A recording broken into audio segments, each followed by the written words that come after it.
Okay, Stefan's getting paid $25 to mow the lawn, which is 4 less, meaning minus 4, twice the amount. So you could solve it using the model or the equation. If you use it with the model, you would add 4 to this piece, to this balance, in order to get rid of those negative 4s. Because you add it over there, you must add it to the other side. So now, if you do it mathematically, using the equation, you added 4 to both sides, you get 29 equals the 2x. Now, because of that, you could solve it using this or looking at your model. One of those, you're going to split these up, and then you need to realize, hey, I'm going to get a half of that one box in order to get half of that other side. That's because when you divide by 2, 29 divided by 2 will not come out even. You're going to get 14.5.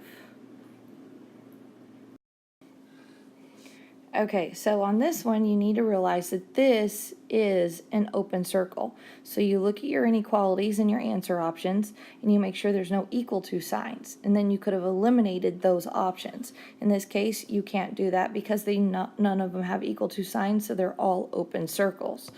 Another way to do this is to actually look at the solution for this graph. X is greater than, because there's your symbol, and that is your answer of -1. So x is greater than -1, and that would be your solution. So one way to do it is to go through all of these answer options and see which one actually solves to x is greater than 1. But a shortcut to get rid of some of them is to substitute in 0 and then solve.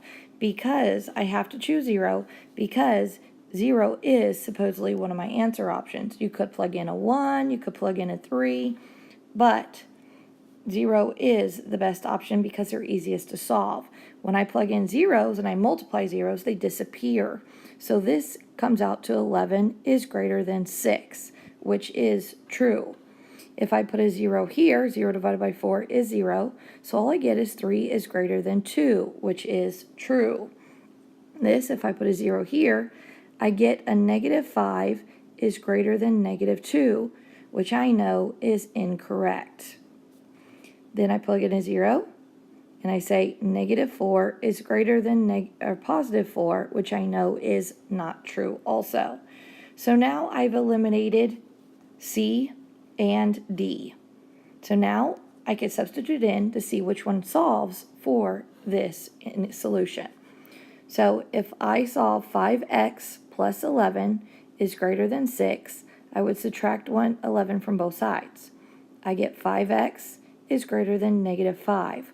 When I divide by 5, I then get x is still greater than -1. So then I know I have my solution. The answer is A. Okay, if you read this carefully, you realize there are 15 total members, and 8 of them have already paid. So 15 minus 8, there are 7 members that still need to pay. So you take those 7 members and you multiply it by their fee of $15.60. When you multiply, you get 0, carry the 4, 28 plus 4 is 32, 7 times 1 is 7, plus 3 is 10, move over twice because you need that to be the whole number.